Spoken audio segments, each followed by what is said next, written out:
हम वेलकम करते हैं अंकुश जी आपका आज के पॉडकास्ट सेशन में। और आज हम कई चीज़ें आपसे वैसे जानने वाले हैं, बट सबसे पहला मेरा सवाल स्ट्रेट टू द पॉइंट है, कौन है अंकुश पवार? जी फर्स्ट ऑफ ऑल मेरा नाम है अंकुश पवार। मैं महाराष्ट्र के एक छोटे से गांव से आता हूं एंड राइट नाउ बात की जाए तो मैं बीकॉम ग्रेजुएट हूं एंड साथ साथ में अभी मेरा डबल एम ए यानी M A history M A economics अभी चल रहा है एंड मैं साथ साथ में पढ़ाई भी करता हूं, यानी कि मैं यूपीएससी सीएससी की प्रिपरेशन भी करता हूं एंड मैं एक छोटे से गांव से बिलोंग करता हूँ। ये थोड़ा सा मेरा शॉर्ट में इंट्रोडक्शन है सर। थोड़ा बताना चाहेंगे अपनी अर्ली लाइफ के बारे में, बचपन कैसा था, स्कूलिंग वगैरह कैसी थी? स्कूलिंग में एक एवरेज बच्चे थे या वो शैतान बच्चे जो होते हैं वो थे? थोड़ा बताना चाहेंगे इस बारे में। जी सर। सर स्कूलिंग कॉलेज की बात करें तो मेरा जो स्कूलिंग था बहुत ही मतलब पुअर फैमिली से मैं बिलोंग करता हूँ एंड स्कूलिंग की बात करूँ तो मैं 10 तक 9 तक मुझे पढ़ना भी नहीं आता था, मतलब मराठी तक मुझे पढ़ना नहीं आता था।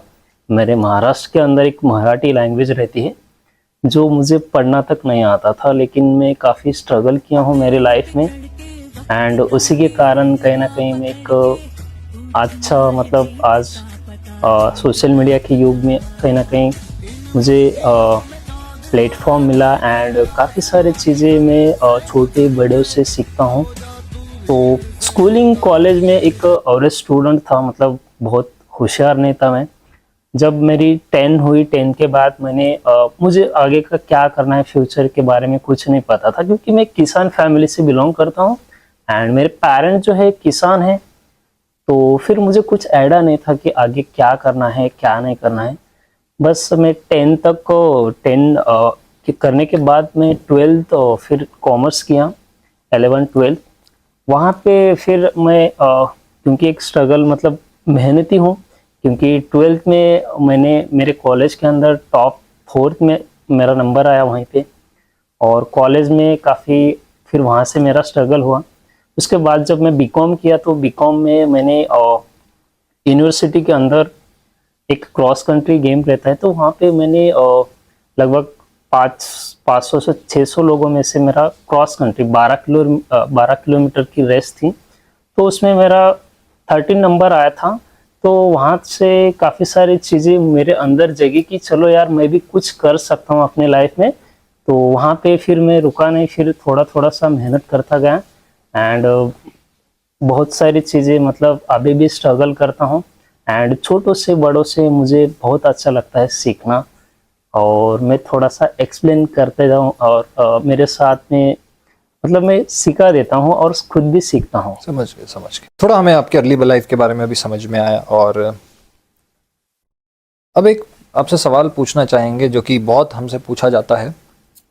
आज आप सक्सेसफुल हैं, पैसा कमाते हैं, अचीवमेंट्स लेते हैं, ट्रॉफीज लेते हैं, सेमिनार्स करते हैं, लेकिन आज अगर आप उस अंकुश से मिले जो पहला दिन अपना करियर का स्टार्ट कर रहा है, सेल्स में, मार्केटिंग में, जिस भी फील्ड में आपकी मास्टरी है, वो पहला दिन उस व्यक्ति का, और आज आप अगर आमने सामने खड़े हो जाएं, तो उस पहले दिन के अंकुश को क्या सलाह देंगे कि वो आप तक जल्दी पहुंच जाए, इस लेवल पे जल्दी पहुंच जाए?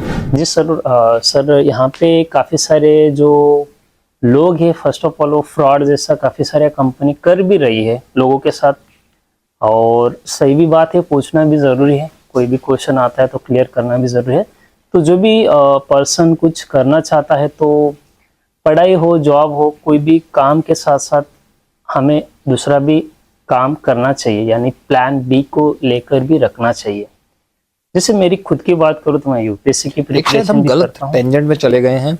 मैंने आपसे ट्राई किया पूछने का कि वो अंकुश जो ज्वाइन कर चुका है, अभी वो स्टार्ट कर चुका है, अब वो बिजनेस कैसे क्या करे कि वो आप तक बहुत जल्दी पहुंच जाए, उसे उतना समय ना लगे जितना आपको लगा। क्या आप एक उसे बात बताना चाहेंगे कि अगर तू ये कर लेगा तो मुझ तक जल्दी आ जाएगा यार? जी सर, यहाँ पे मेहनत, कंसिस्टेंसी और hard work plus smart work अगर करता है तो वो उसके लिए सबसे ज्यादा बेनिफिशियल रहने वाला है। और एक अच्छा सिस्टम और सपोर्ट सिस्टम भी होना ज़रूरी है, और ऐसे माहौल होना चाहिए जहाँ पे उनको एक बढ़िया गाइडेंस दिया जाए। तो बेसिकली आप उनको ये सारी बातें समझाएंगे ताकि वो अपने लिए वो चूज कर सकें और वो आगे बढ़ सके, राइट? जी। सिस्टम की बात हो रही है, माहौल की बात हो रही है, कामयाबी की बात हो रही है। कामयाबी बिना फेलियर के अधूरी है।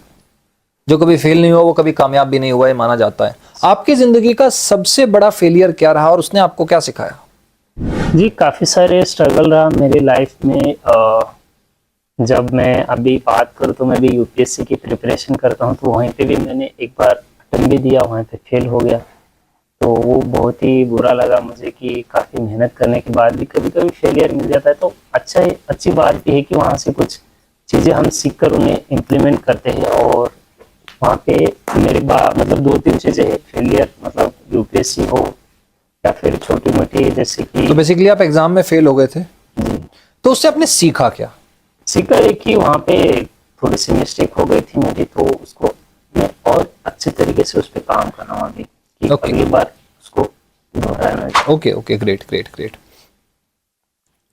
क्या रिसोर्सेज रहे अभी तक इस सफर के? कौन कौन से रिसोर्सेज ने आपकी हेल्प की और क्या वो रिसोर्सेज रहे अभी तक के लिए? जी, सबसे पहले तो मैं अपने आप को सौभाग्यशाली मानता हूँ कि इस 21वीं सदी में या इस सोशल मीडिया के युग में मेरा जन्म हुआ, और उसी की बदौलत आज आपके सामने मैं इंटरव्यू दे पा रहा हूँ। और ये जो सिस्टम है कहीं ना कहीं टेक्नोलॉजी है, बिल्कुल। तो कहीं ना कहीं टेक्नोलॉजी है, तो मैं अपने आप को सौभाग्यशाली इसलिए मान रहा हूँ क्योंकि आज ये ना रहा तो मैं भी नहीं रहता। बिल्कुल। तो काफ़ी सारे यहाँ पे जो लोग हैं मेरे, जैसे मैं बुक पढ़ता हूँ, काफ़ी सारे थोड़ा सा मैं ऐड ऑन करना चाहूँगा। जैसे महात्मा गांधी है, एपीजे अब्दुल कलाम है, ये जो बड़े बड़े लीडर्स हैं, वहाँ से मैं काफ़ी सारी किताबें मैं पढ़ता हूँ, सीखता हूँ। एंड लेटेस्ट में बात करूँ तो विकास दिव्य कीर्ति सर, जो दृष्टि आईएएस के फाउंडर एंड सीईओ है। उसके बाद संदीप महेश्वरी और विवेक बिंद्रा, सोनू शर्मा, ये काफ़ी सारे लोग हैं जो, खान सर हो टीचिंग के, या फिर काफ़ी सारे लोग हैं जो इंडिया को एक अच्छे लेवल पे ले जाना चाहते हैं। एंड ये बड़े बड़े जो लोग हैं, तो इनको मैं फॉलो करता हूँ एंड बहुत कुछ नॉलेज उनसे मैं सीखता हूँ। तो ये काफ़ी वो सारी कुछ चीज़ें। इन्फ्लुएंशियल लोग हैं जिनको आप फॉलो करते हैं? हाँ ये वही सारे इन्फ्लुएंशियल लोग हैं आई थिंक जिनको आप फॉलो करते हैं, राइट? जी जी। क्या क्या मिथ्स हैं आपकी इंडस्ट्री के बारे में? अगर हम फॉलो अप क्वेश्चंस पे ही चलें, क्या क्या मिथ है आपकी इंडस्ट्री के बारे में जो गलत हैं और आप उसमें से सबसे बड़े मिथ को क्लियर करना चाहते हैं, सबसे बड़े भ्रम को क्लियर करना चाहते हैं, तो वो कौन सा एक मिथ है? जी सर, अभी काफ़ी सारी कंपनियां फ्रॉड तो कर रही है, लेकिन यहाँ पे सबसे बड़ी प्रॉब्लम क्या है कि हमारे इंडिया में ना इन्वायरमेंट नहीं है। बात करें फॉरेन की, तो वहाँ पे 17 साल 18 साल के बच्चे वहाँ पे अपनी अपनी मतलब लाइफ को लेके सीरियस हो जाते हैं, और वहाँ पे पेरेंट जो है वो कहीं ना कहीं उनको इन्वायरमेंट बढ़िया मिलता है। तो हमारे एजुकेशन सिस्टम में कहीं ना कहीं थोड़ा सा हमें चेंजेस करना चाहिए। एंड मैं यूथ को काफ़ी सारी चीज़ें बताना चाहूँगा कि यहाँ पे जो हमारा सिस्टम है उनको फर्स्ट ऑफ ऑल सुधारना चाहिए। एंड यहाँ पे काफ़ी सारी चीज़ें के बारे में बताना चाहूँ तो सबसे पहले एजुकेशन है।